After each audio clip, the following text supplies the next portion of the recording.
A trecut de atunci un veac încheiat.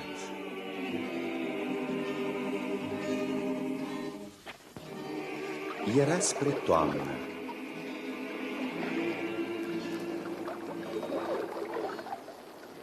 Pe puntea uneia din vapoarele ce făceau legătura între orașele de pe țărmurile fluviului Ohio din America de Nord, un călător francez, două doamne de prin partea locului și capitanul vasului jucau cărți plăcut legănați de lunecarea lină a acestui elegant hotel plutitor.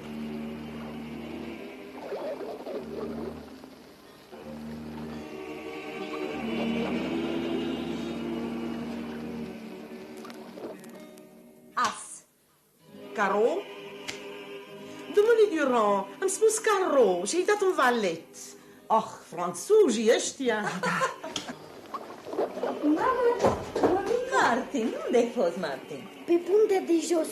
Mămico, Ce, da? pe vapor sunt niște negustori de sclavi cu vreo 20 de negri. Cum? Toți au lanțuri și la mâini și la picioare. Și cântă.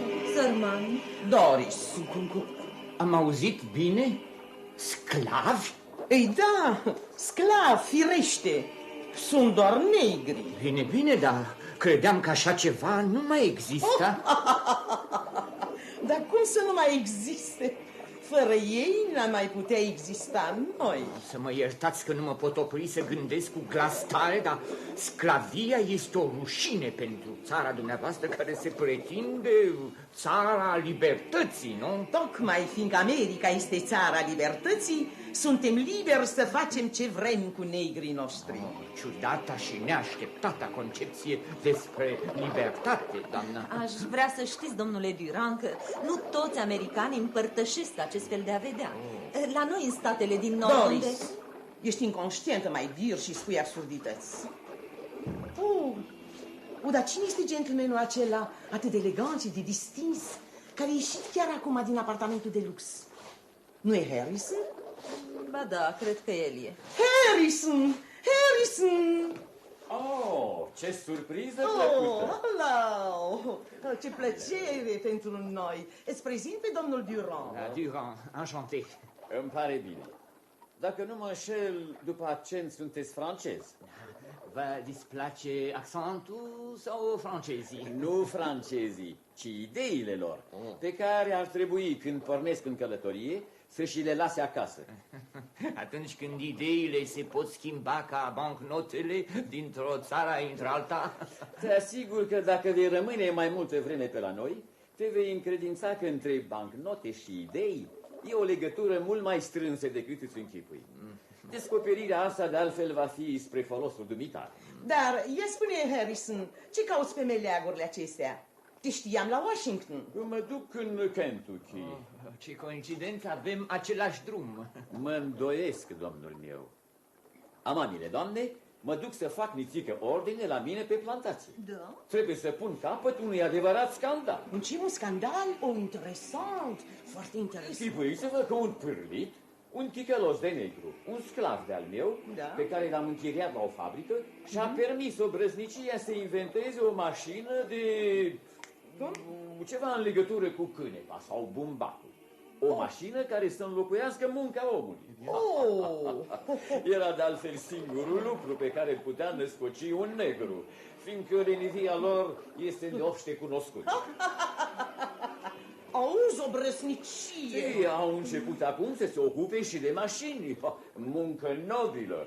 Și firește să se ție țantoși printre gentlemen. Nemaipomenit. Ei, dar am să-i scot eu gărgăunii ăștia din cap. Gârbaciul, ăsta-i leacul.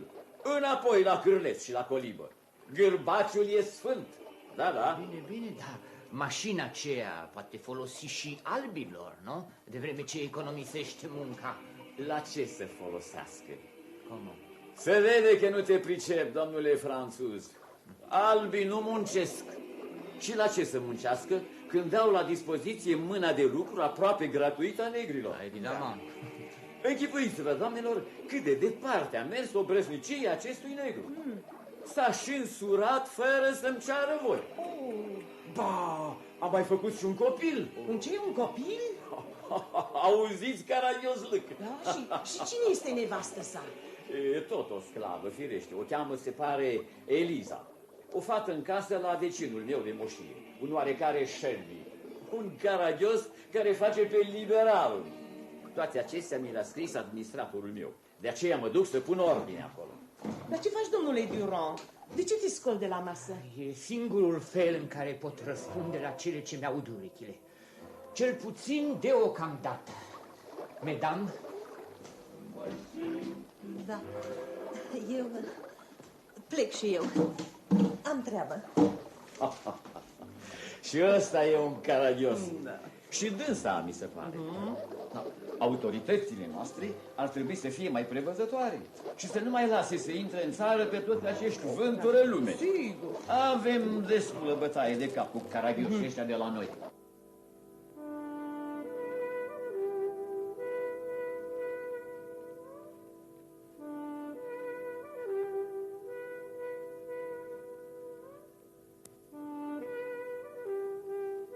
Câteva săptămâni mai târziu, câțiva dintre sclavii de pe plantația domnului Shelby, despre care Harrison pomenise în discuția de pe vapor, se strânseseră într-o seară în coliba lui Tom. Unchiul Tom, cum îi spuneau cu toții, un negru mai în vârstă, slujitor de încredere a domnului Shelby. Chloe, nevasta lui, era bucătăreasa stăpânilor și de multe ori, la zile mari, după ce dădea masa, aducea prietenilor din bunătățile rămase de la stăpâni. Și acum v-ați săturat, nu v-ați săturat, gata. Alte plăcinte nu mai am. De altfel, e vremea să vă duceți la colibile voastre. Mâine nu mai e duminică și trebuie să ieșiți la muncă cu noaptea în cap. Hai, da. Haideți, dragii. Hai să mergem. Noapte bună, Tom. Noapte bună, Chloe. Noapte bună. Și să ne mai dăm și altă dată. Dragoste, noapte bună, dragii. Noapte bună. Sărmani. Ei n-au familie, n-au un cuiba lor ca noi. Mamă, dar domnul Shelby de ce nu i-a cumpărat cu familie? Domnul Shelby a cumpărat plantația cu negri cu tot. Și de atunci n-a mai vândut pe niciun. Și s-a îngrijit de ei cât a putut mai bine. Uite că a venit și Eliza. M-ați așteptat mult? Nu. De ce nu l-ai adus pe micuțul Harry? L-am culcat îndată după cină. Eliza, ce-i cu tine? Tu care ești de obicei atât de veselă și țiripești ca o vrabie la soare, taci mereu și ești îngândurată. Ce s-a întâmplat? Nu s-a întâmplat nimic, dar mi-e teamă. De ce? Nu știu, așa ca o presimțire. Prostii. Ce? Lasă presimțirile, fetiță. Gândește-te, puține femei de seama ta au norocul pe care l-ai avut tu. Stăpâni buni, care te-au învățat carte. Ai un bărbat cum nu e altul. Cât am să-l mai am? Mereu despărțiți. O să vie. Știi ce ți-a făgăduit domnul Shelby? Ai un băiețel, o minune. Știți, nu mi-a plăcut cum s-a uitat străinul acela la el. Înainte de masă, Harry a intrat în salon. Da. Doamna Shelby l-a pus să danseze un joc de-al nostru și să cânte. Străinul s-a uitat lung la el, într-un fel care mi-a înghețat inima. Negustorul de negri? Sam, dacă nu taci, te presnesc cu linguroiul ăsta peste gură. Am tăcut. Și spun drept, mi-e grijă și de George. De când l-a luat de la fabrică nelegiuit de Harrison, nu mai știu nimic de el. N-a venit să mă mai vadă. Lasă, Eliza, mare-i Dumnezeu. Domnul Shelby ți-a făgăduit că o să-l răscumpere pe George al tău și apoi o să-l libereze. Și atunci George o să se pună pe învățătură, o să inventeze alte mașini, o să ajungă vestit. Poate plecați în Europa. Numai fericire vă așteaptă.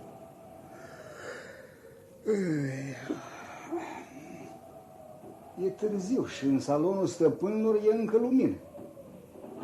Ce mai fi și asta?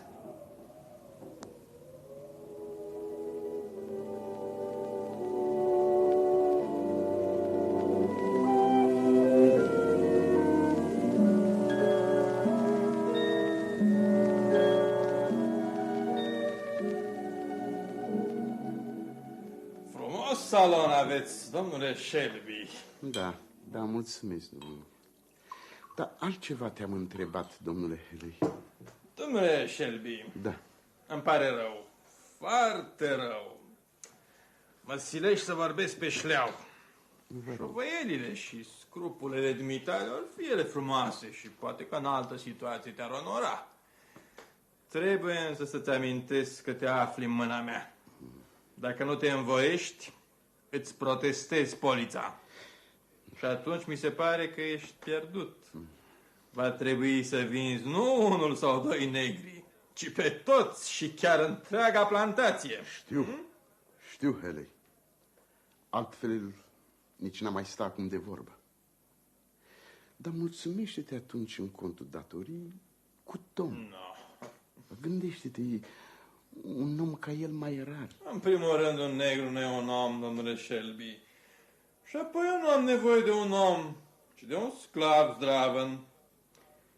Bine, fie. Un sclav ca el face oriunde acești bani. E serios, harnic, cinstit. Vrei să spui că e cinstit pe cât poate fi un negru? Nu. Vreau să spun că Tom e într-adevăr cinstit. Are pe mâna lui toată averea mea. El mi administrează plantația, ține banii, face plățile și niciodată nu s-a atins de un cap de ață. Mi se rupe inima să mă despart de Tom. Da, să știi că face din plin banii pe care ți-i datorezi, domnul Haley. Bine. Atunci, în afară de Tom, îmi dai pe băiețelul Elizii, pe Harry, și stingem datoria. Pentru Dumnezeu, la ce ți-o fi trebuind copilul, domnule? Am un prieten care cumpără băieți deștepți și cu haz ca să-i crească și să-i vândă apoi ca la chestilați. Plătesc bine pentru așa ceva. Și drăcușorul ăsta mic e tocmai ce le trebuie. Deci nici pe el n-aș vrea să-l vând. Ce vrei, domnule Haley? Am și eu suflet și mi-ar fi greu să despart copilul de mamă. Am înțeles, domnule Shelby. Vrei să-ți bagi joc de mine? Bine, mă duc. Și mâine polița va fi protestată. Dacă e așa și nu se poate altfel, fie. Facem târgul? Îl facem. Iscălește și dă mâna. Nu e destul că-ți dau semnătura, domnule Haley. Trebuie să-ți mai dau și mâna. Domnule Shelby, nu aveți niciun drept să mă tratați cu atâta superioritate. A cumpăra sclavi nu e mai rău decât a-i vinde.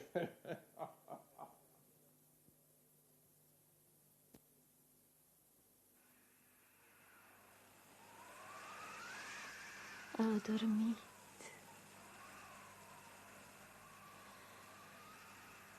Iar am rămas singură. Cineva bate în oblon. Cine să fie la ceasul ăsta? Cine-i? Eu sunt Eliza. Deschide. George! George! În plină noapte și pe vifornița asta. Draga mea, credeam că nu mai ajung. Voiam să te mai văd odată, pe tine și pe Harry. Bine, dar ce s-a întâmplat? Nemernicul de Harrison Da? mi-a spus că nu se poate să mai fiu căsătorit cu o femeie de pe altă plantație. Cum? Că trebuie să-mi iau o altă nevastă și că nu-mi dă voie să vin să-mi văd nici copilul. Că altfel mă vin de undeva, în josul fluviului. Bine, dar nu e cu putință. Doar noi suntem căsătoriți de un preot, ca și albii. Cum poți fi atât de neștiutoare, Eliza? Nu știi că un sclav nu se poate căsători? Nici o lege a țării ăștia nu ține socoteala de o asemenea căsătorie. Dacă îi trece prin cap stăpânului să ne despartă, nu mai poți fi soția mea. Nici eu, bărbatul tău. Și atunci? Atunci am fugit. Ai fugit? Da. Bine, dar într-o clipă ori să vin aici, ori să te caute. Trebuie să te ascunzi, George. Nu mă ascund, Eliza. Fug mai departe. Nu. Asta am venit să-ți spun. Doamne sfinte, și unde e de când să pleci? Trec fluviul Ohio. Da. Dincolo la nord pare să fie altfel. Și apoi odată acolo, numai un lac mare mă va despărți de Canada, unde sclavia nu e admisă de lege. Dar, George, fluviul Ohio nu e așa de aproape. E cale de o zi întreagă pe jos până acolo și apoi de unde vei lua bani, haine? Sunt și pe aici albi care ajută pe negri fugari. Cunosc și eu câțiva. O să mă duc mai întâi la ei. Dar dacă între timp oamenii lui Harrison îți vor da de urmă și te vor prinde... Nu-mi vor da de urmă. Nu uita că eu, ca și tine, suntem mulatri. Tatăl tău a fost alb, ca și tatăl meu.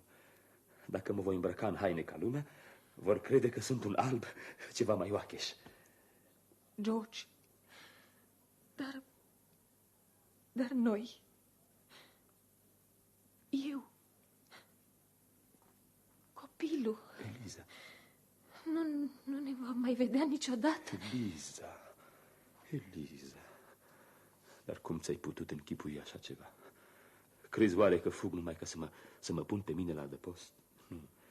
În Canada, unde nu voi mai fi sclav, voi munci, voi strânge bani și vă voi răscumpăra pe amândoi. Vom trăi atunci cu toți liberi, fericiți, Eliza. Eliza, cum ai putut crede că eu... George, iartă-mă, dragul meu. Draga mea, draga mea. Dar acum trebuie să ne despărțim. Da, Eliza, fără zăbavă. Orice clipă pierdută poate spulbera visul nostru, care trebuie neapărat să se împlinească. Da, și care se va împlini. Eliza, ai grijă de micuțul nostru Harry. Da. Rămâi cu bine, Eliza.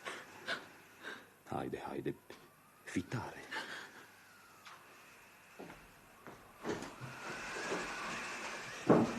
George!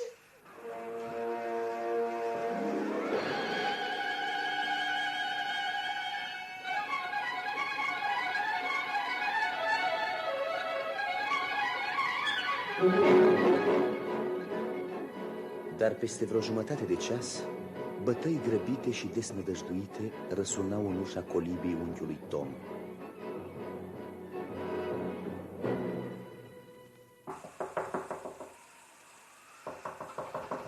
Tom! Cine bate? Cine să fie? Să nu se sperie copiii. Stai, mă duc să deschid. Nu! Cum să deschizi? Puterea nopții? Nu deschide, Tom! Ei, lasă prostiile femeie. Cum să nu deschid? Deschideți! Eu sunt Eliza! Eliza, Doamne Sfinte, Eliza, dar ce s-o fi întâmplat? Îndată!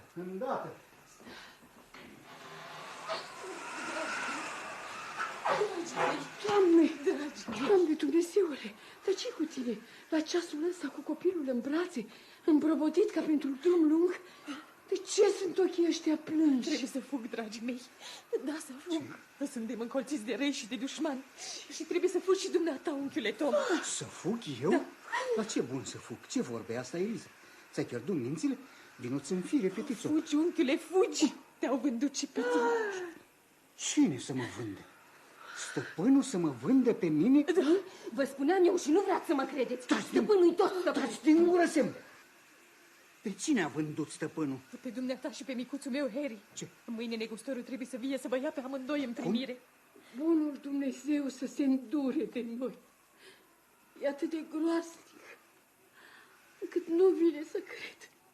Dar ce-a făcut Tom ca să-l vândă stăpânul tocmai pe el? N-a făcut nimic și nici nu-i vorba de asta.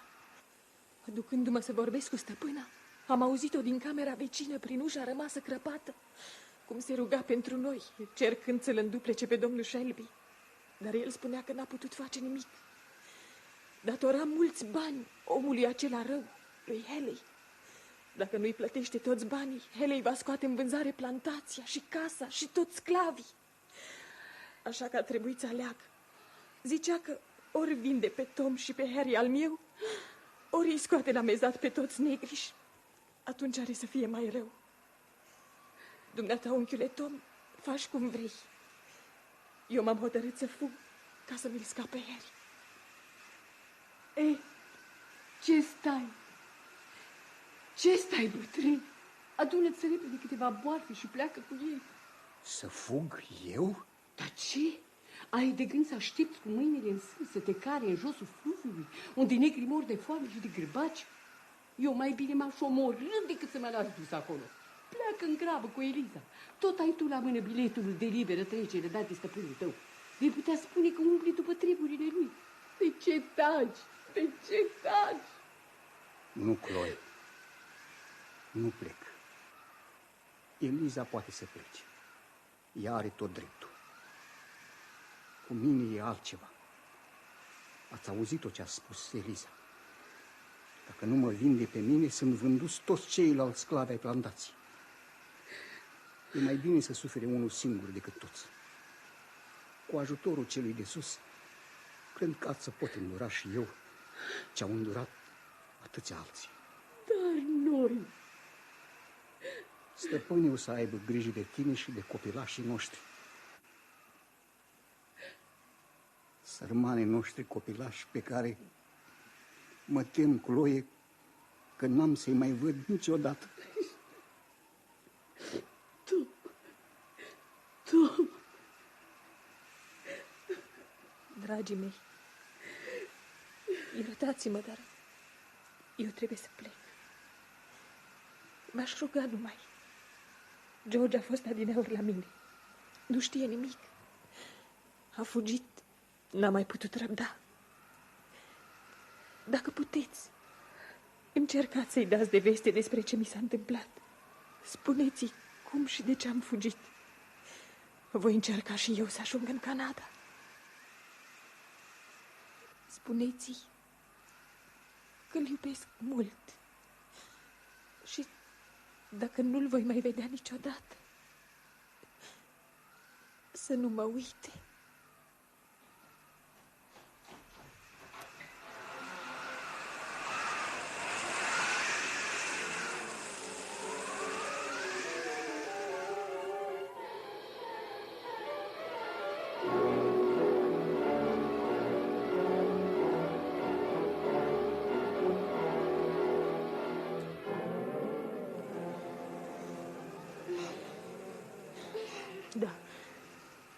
Da, micuțul meu. Mamă, tu n-ai obosit? Ai mers așa toată ziua și acum s-a înserat iarăși. Mamă, vreau... Da, dragul mami, știu, ți-o fi foame. Nu mi-e foame. Aș vrea să mă las să umblu și eu pe jos. Ai înghețat. Ți-au amorțit piciorușile. Nu. Ție ți-or fi aborțit brațele, mama. Dragul mami, lasă.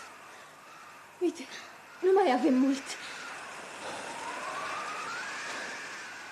A început să se vadă printre copaci apa mare pe care trebuie să trecem. Dincolo de ea, omul acela rău nu o să ne mai poate face nimic. Vezi, Harry, căsuța aceea de pe malul apei. Vezi? Da, mamă, o văd. E un han.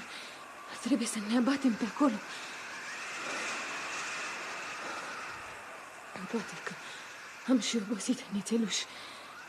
Poate aflăm unde putem găsi un luntraș. Tu, Harry, să te prefaci că dorm la mine în braț.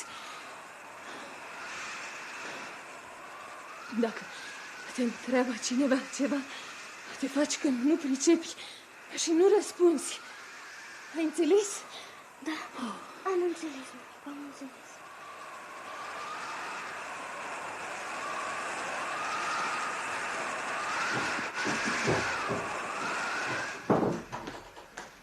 Ce dorești, dumneata? Aș vrea să vă întreb ceva. Da, vorbește.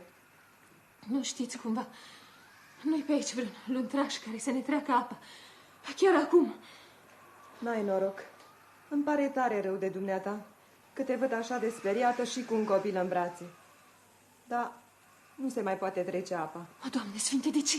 De ieri au început să curgă sloiurile tot mai mari. Da. Malurile gâtuie matca.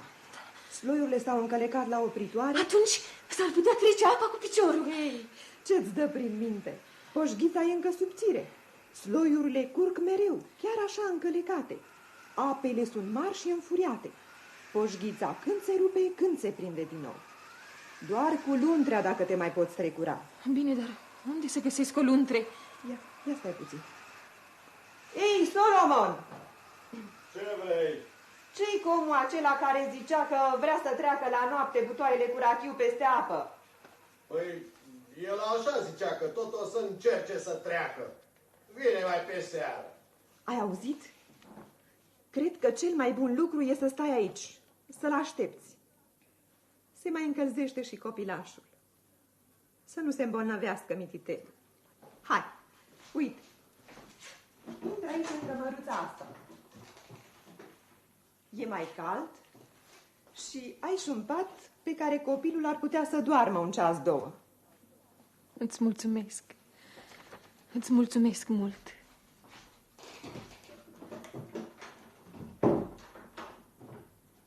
Mamă!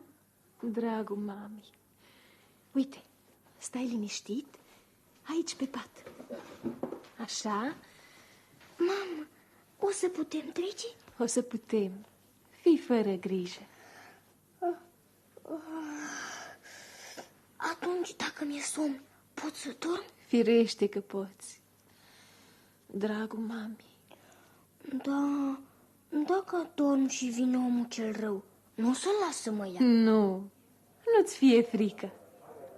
Adevărat, mamă? Adevărat. Dar ce se aude? Harry! Harry, repede la mine în brațe, trebuie să fugim! Ne-au dat de urmă și vin cu poliția! Nu plânge, Harry, nu plânge! Uite, să fugim pe ușa asta din dos! Dar unde să fugim, mamă? Nu știu! Cu siguranță că aici s-a ascuns! Răscoliți tot hanul!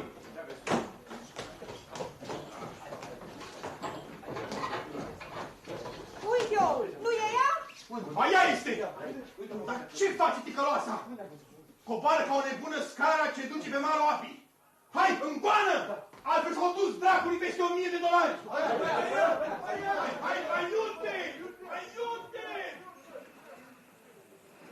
Acum nu mai scapă. Ce? S-a aruncat în apă cu copilul în brațe. Se neacă. A, nu! A sărit pe un stoi. Stoiul se scufundă. A sărit pe un altul. Ce faceți, ticăloșilor? Vă e frică să nu vă udați? Săriți și voi după ea! Nu se poate!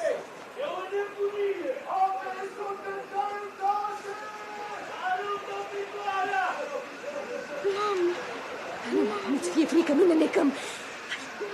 Nu mi-e frică de apă, ci de omul acela. Așa, hai, ține-te bine de mine! Uite, uite, nu mai e mult! Ajungem! Am ajuns! Aici! Dă-mi mâna, femeie!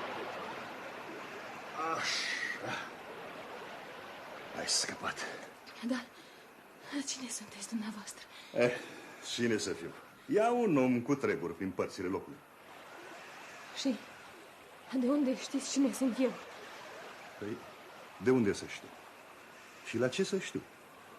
Oricine ai fi, ești o mamă bună și curajoasă. Și asta mi-e de ajuns. Am văzut totul de aici, de pe mare.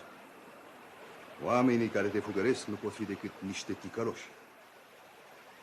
De altfel, pe blestematul acela care pare să fie tartorul lor, îl știu bine. E Helei, negustorul de negru. Se vede treaba că ești o sclavă fugită de la stăpân. Da, domnule. Vă rog, domnule, scăpați-ne. Ajutați-ne. Copilașul meu a fost vândut. L-a cumpărat omul acela care mă fugărea. Helei, acela pe care îi spuneți că îl cunoașteți. Vă rog din suflet, scăpați-ne. Păreți un om bun. Poate aveți și dumneavoastră copii. Dar cum se face de vă nimeriți aici, pe malul apei, tocmai acum? Lasă, nu-ți fie teamă și de mine. Trăsura mea așteaptă acolo, la cotul malului. Când ai să-mi cunoști familia, care o să te adăpostească cu brațele deschise, o să te încredințezi pe deplin că sunt un om cum se cade.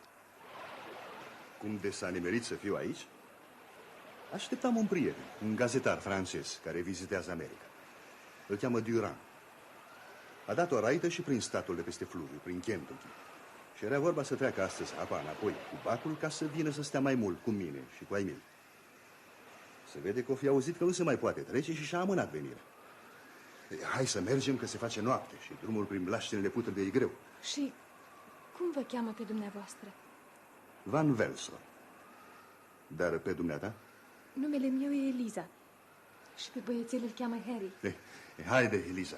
Haide, micuțele Harry. Urcați-vă repede în trăsură.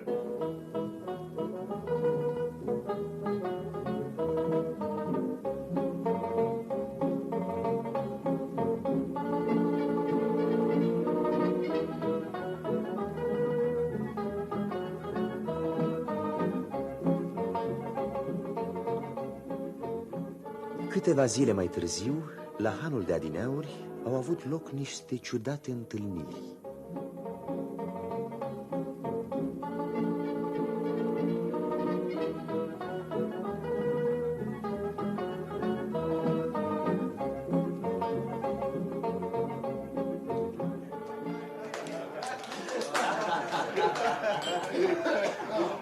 Bravo, Lecker! Ajută-i, mai zici. Mai bine te-ai lăsat din meseria de negustor de avanos și te-ai face lăutat. Sau așa. Ai mai puțină bătaie de cap și e mai vesel. Ia uitați-mă la ele. Parcă un pisoi o păriță. Dar ce eu sunt ageamiu ca eu să lăsăm fugă marfa de sub nas? Și încă ce marfă! Ei, Haley, ce stai așa de parcă ți s-ar fi necat toate corăbile? Nici măcar negresa cu plodul nu ți s-a necat. Asta o găsești tu, unde mai pui că nu cumpărasești decât plodul. Și acum la înghesuială, profitând de faptul că a fugit, o să te alegi și cu mama, care face o avere. Și mi se pare că nici nu trebuie să fie prea departe. Păi și știu unde se află. O ascunde la el ticălosul acela de Van Velsor. Și de ce nu te duci să o iei? M-aș duce eu, dar vezi că nu-i chiar așa lesne. În mlaștinile putrede nu e ușor de ajuns. Și apoi Van Velsor s-a înconjurat acolo cu tot soi de haidamaci. Ticăloșii de aboliționiști s-au înarmat și nu-i glumă cu ei. Bine, dar de ce nu te duci cu poliția? Legea îți dă acum și aici, în Ohio, tot sprijin. Legea. Ce folos că legea e bună dacă ăi sunt chemați să o aplice sunt niște tâlhari? Șeful poliției mi-a cerut $500. Zice că Van Velsor ar avea legături cu dregătorii cei mari de la Washington, care le învârtesc pe toate și că l-ar putea zbura din postul de șef al poliției și... Poate să aibă și el dreptate. Da. Și cine e acest Velsor? Te trezi și tu, bețivule. Nu mă faci bețiv că n-am băut banii tăi. Ăsta, cine e bre? Velsor ăsta? Un descreierat de olandez venit de curând în America. Unchiul său, care făcuse avere mare, a murit acum 2 ani și i-a lăsat o plantație de toată frumusețea, cu peste 100 de sclavi. Dobitocul ăsta a venit de la învățătură din Europa cu capul plin de gărgăuni. A vândut plantația, a liberat sclavii și cu banii de pe plantație le-a cumpărat case și pământuri în Canada. Iar el, ci că s-a retras cu familia într-o fermă între mlaștini. De fapt, e capul aboliționiștilor care îi fac scăpați pe ticăloșii de negri. Și din pricina lui risc să pierd peste $1000.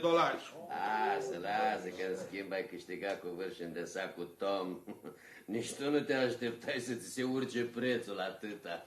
M-a servit fără să știe un caragios de franțuz, unul Durand, gazetar sau cam așa ceva, care se pare de altfel că e prieten cu Van Velsor. Fie că Van Velsor îi vorbise de Tom, fie că l-a apucat mila din senin, dar intrând și el în oborul unde se vindeau sclavii la mezat, se vede treaba ca să ardă un articol senzațional pentru Europa. I s-a năzărit dintr-o dată să cumpere el pe Tom. Și ce să vede atunci? Unul Legri, un colonist din sud, un hoțoman cum nu se mai află, nu s-a lăsat și a supralicitat până ce l-a înfundat pe franțuz și l-a suflat pe Tom. Cu 2500 de dolari. Ei, al naibii noroc, domnule. Da, asta nu înseamnă să pierd cei 1000 de dolari dați pe plot.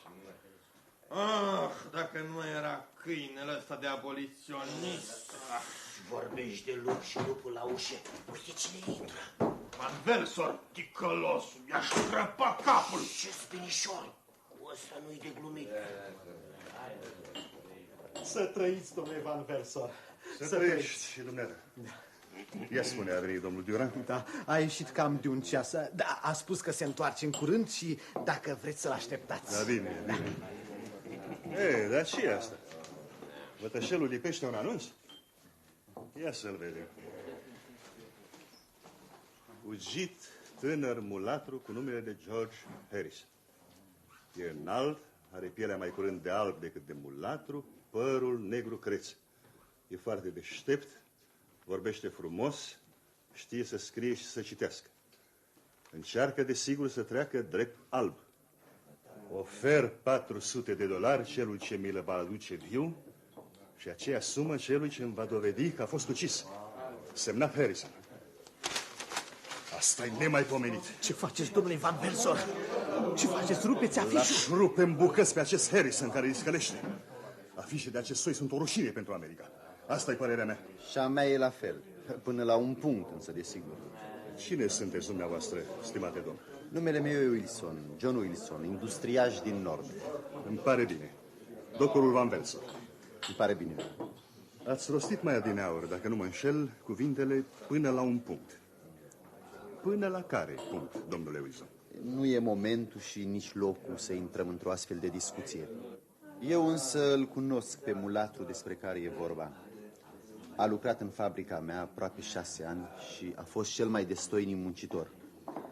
A inventat o mașină pentru egrenat bumbacul. Descoperirea lui este de o mare valoare și astăzi ea este folosită în mai multe fabrici. Da, evident, patentul invenției se află în mâinile stăpânului său, acest mizerabil Harrison. Care, desigur, câștigă bani grei de pe urma lui. Stăpânul trage foloasele și sclavul lui este hăituit ca o fiară sălbatică. Dar să lăsăm asta. Domnule Wilson, aș vrea să vorbesc cu dumneata în liniște. Să trecem, dacă ești bun, în cămăruța de alături.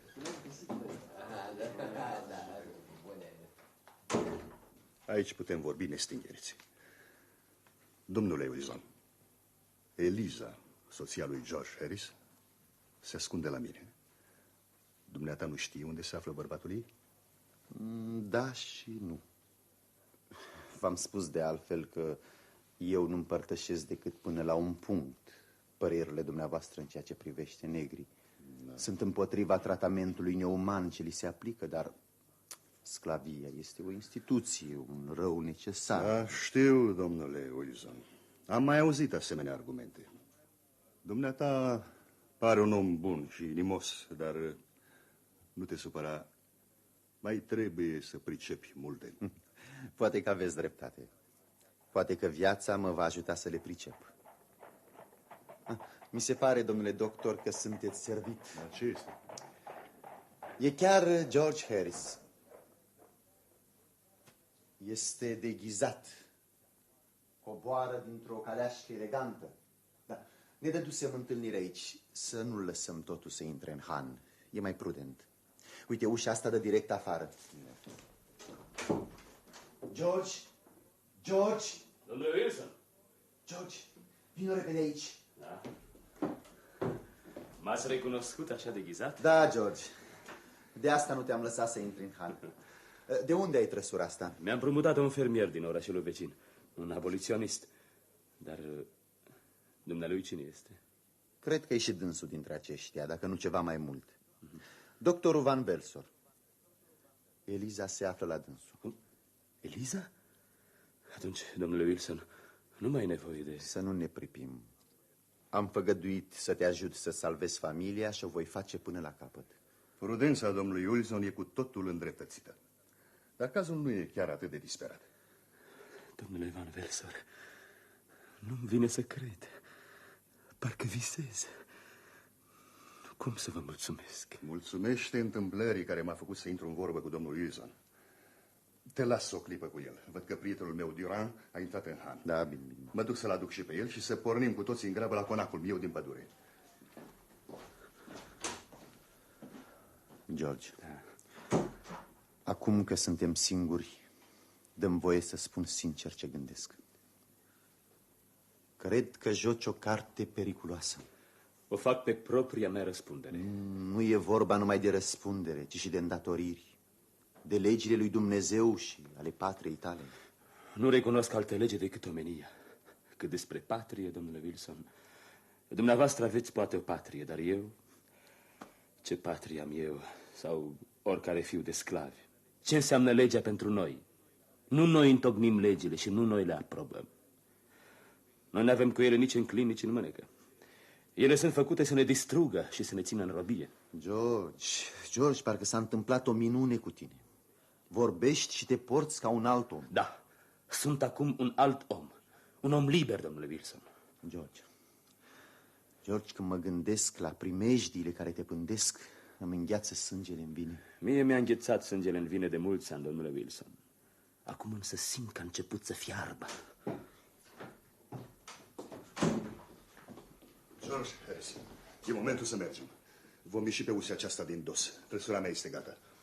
Uite-l și pe domnul Durand, care are să ne povestească ceva despre un prieten al familiei dumitale, despre Tom. Cum? Unchiul Tom? Unde este unchiul Tom? O să afli totul acasă. Hai repede. Domnule Wilson, rămâi cu bine. Și ține minte ce am vorbit. Dumnezeu să vă aibă în pază, mai ales pe tine, George. Să știi, domnule Van Versor, poate că viața a și început să mă învețe să pricep lucrurile la care te gândeai dumneata.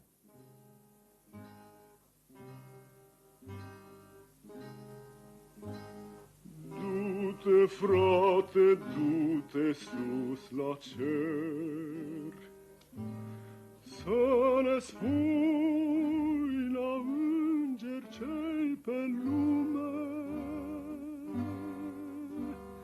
Îngerii n-au bici și temnici. Am plecat de la oborul de sclavi, scârbit până în adâncul sufletului și furios că ticălosul acela de Legris pusese gheara pe bunul Tom. Abia ieri mi-am dat seama ce soartă nefericită a avut acest negru cu frica lui Dumnezeu. Cu o noapte înainte, un grup de negri fugise de pe plantație și Legris, turbat de mânie, îl chemase pe Tom să-i denunțe planurile fugarilor. Tom însă a tăcut. A tăcut până la moarte. Până la moarte? Da. L-au schingiuit toată noaptea. În zori a murit, binecuvântându-și călăii. Sărmanul unchi Tom a murit ca un martir. Am asistat la înmormântarea lui. Duminică dimineață. Sute de negri au venit să-i cânte cântarea de rămas bun.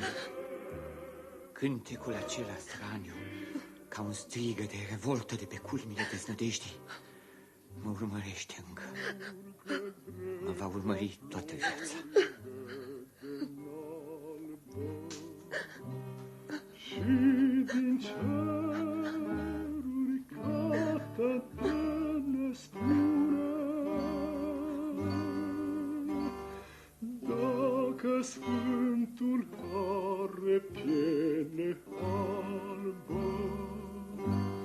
ca să știm cum e pe ceia lume, ca să știm cum e pe ceia lume.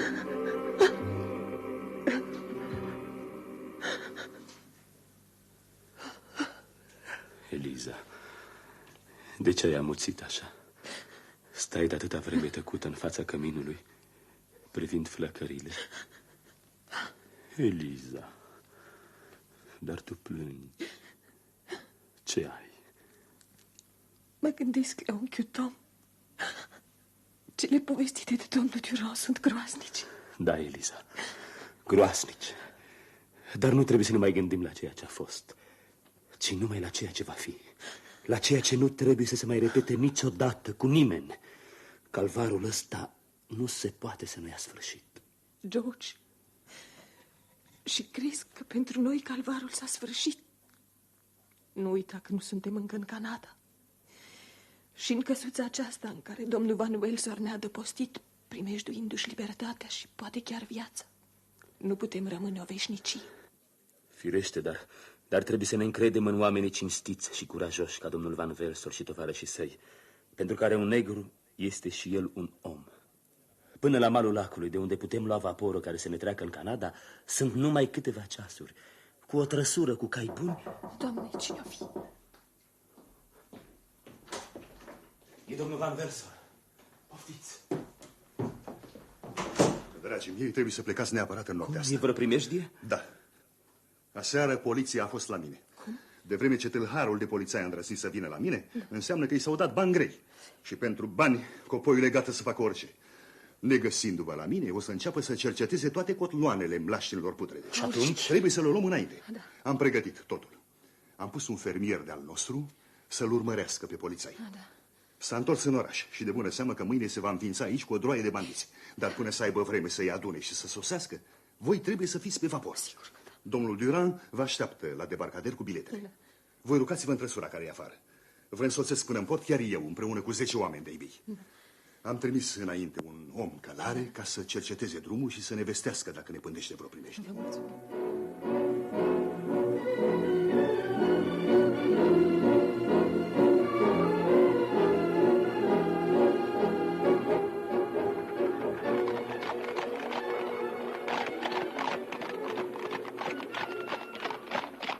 Eliza, ce face micuțul nostru? Harry a adormit. Mai mult George. Nu, Eliza. A început să se lumineze de ziua. În cel mult 2 ceasuri trebuie să ajungem. Vaporul pleacă la orele 8. Stați, opriți! Ce s-a întâmplat, domnule Van Welsor? Vine un călăreț, să-l așteptăm. Este iscoada trimisă de mine.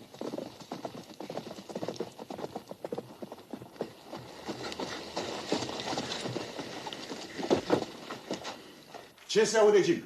Domnule doctor, Haley și cu polițaiul, însoțiți de vreo 20 de haimanale înarmate, au ieșit din oraș și se îndreaptă spre mlaștinile putrede. Drumul spre port se încrucișează cu a lor. Trebuie să ajungeți la răscruce înaintea lor sau să vă ascundeți cu toții undeva în pădure. Iar să ne ascundem când suntem la 2 pași de libertate? Mai bine riscăm totul, nu-i așa, domnule Van Welsor? Cred că ai dreptate, George. Cu atât mai mult cu cât domnul Durand a aranjat totul în port pentru plecare. Trebuie să pornim în toată graba. George. Eliza, nu-ți fie teamă.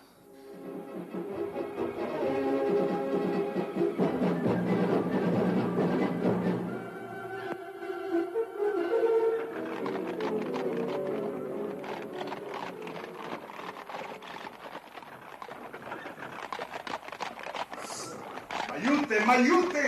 Îndemnați caii, băieți! Urmă, gurașia e răscursă! Iată!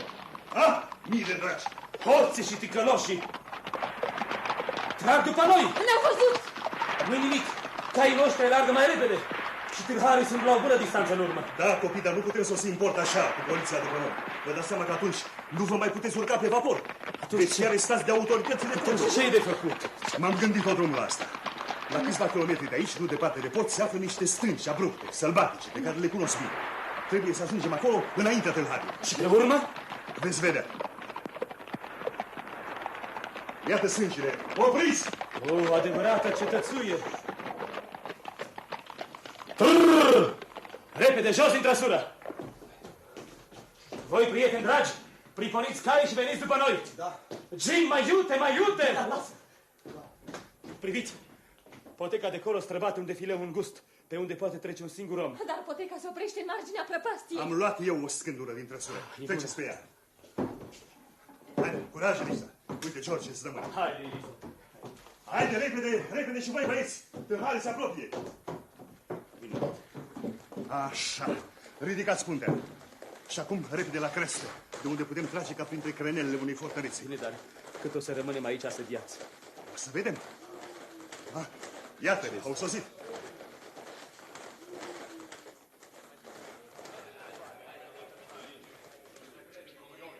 Ticăloșii discută acolo jos și se holbează la stânci ca niște găini care ar vrea să se urce în coteț și nu găsesc cara. Domnule Van Velsor,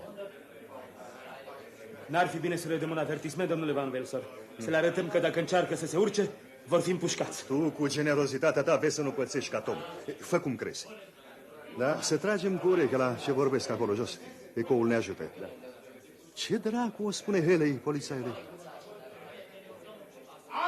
Cum am pus mâna pe ei, polițaiule! Stânca nu are altă ieșire. Dacă urcăm pe poteca asta, îi prindem ca în sac. Ar putea să tragă noi de după stânci. N-ar fi tocmai plăcut. Nu te gândești decât la fiera ta. De ce să nu mă gândesc? E tot cea mai scump. Fii pe pace, nu-i nicio primejdie. Negrii sunt prea fricoși ca să tragă în cineva. Am văzut că sunt și albi cu ei. Și la nevoie negrii știu să se bată ca diavole. Uite, se pare că negru vrea să ne spună ceva. Domnilor! Cine sunteți și ce doriți? Poliția! Avem un mandat de arestare. Nu ești tu George Harris, sclavul domnului Harrison din Kentucky? Da! Eu sunt George Harris. Un domn Harrison din Kentucky mă consideră proprietatea lui. Dar acum sunt un om liber și mi apăr drepturile mele de soț și de părinte. Avem rații cu care ne putem apăra și avem de gând să ne apărăm. Puteți să veniți sus dacă vreți. Dar primul care încearcă să se urce este un om mort. Aceeași soartă îi așteaptă și pe ceilalți. Hei, tinere! Nu prea vorbești frumos cu noi. Legea și puterea e de partea noastră. Mai bine predați-vă de bunăvoie. Nu recunosc legile voastre. Suntem aici oameni liberi și vom lupta pentru libertate până la ultima picătură de sânge. Ce mai stai de vorbă pe el, polițarule? Știi doar că primim aceea scumă pe el. Fie că aducem viu sau mort. Trage! Ai dreptate. Numai să nu ne scape. Trage tu din spatele meu. Eliza, te-a lovit? Nu, glonțul a trecut pe lângă ureche. Ascundeți-vă după stâncă. Eu mă duc să pândesc cu pușca la trecătoare. Venim și noi cu tine. Ei, ce-i de făcut, Harry? Dumneata faci ce vrei. Eu mă cață până acolo sus. Nu mi-a fost niciodată frică de negri. Nu o să-mi fie frică tocmai acum. Hai, veniți și voi cu mine, băieți. Hai să vă tremură mâna. Nu veniți, nu. Domnule Van Velsor, uite că vin. Nu trage decât în ultimul moment. Haley nu are cum să treacă peste prăpastie. Uite-l că încearcă să sară.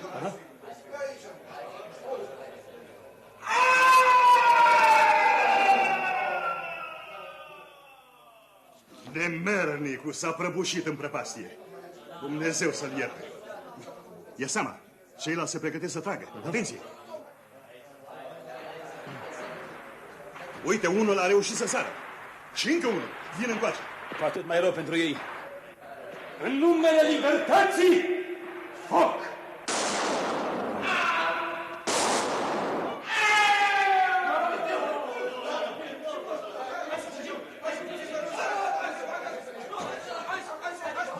George, ești un țintaș admirabil.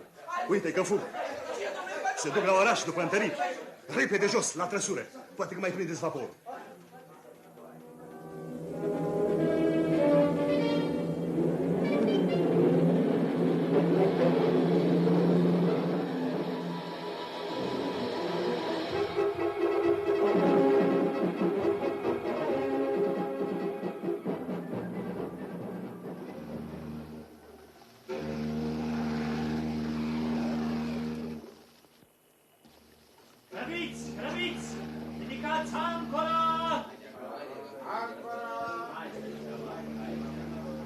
George.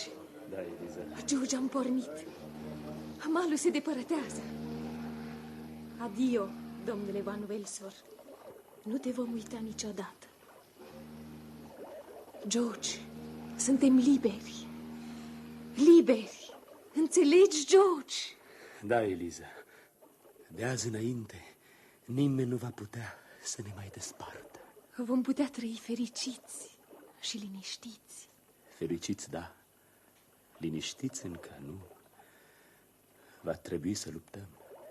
Nu putem avea o clipă de liniște atâta timp cât frații noștri sunt în sclavie. Nu-i așa, domnule Durand? Așa e, George. Și noi, albi, cu sufletul nepătat, toți apărătorii libertății de aici și din lumea întreagă, vom fi alături de voi în această luptă. Civilizația va triumfa asupra sclaviei. Mamă! Mamă! Ce-i, micuțul meu?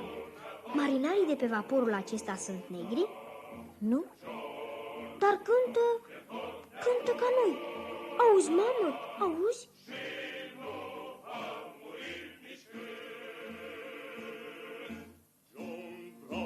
A căzut luptând cu noi în rând. John Brown zace sub o piatră de mormânt. John Brown doarme la un stânjen sub pământ, dar nu va muri nici când. Albi și negri totdeauna, fii vom una totdeauna. Lanțurile le vom frânge, le vom frânge rând cu rând, le vom frânge rând cu rând. Ați ascultat Destinul lui George Harris, scenariu radiofonic de Mihnea Gheorghiu, după romanul Coliba unchiului Tom de Harriet Beecher Stowe.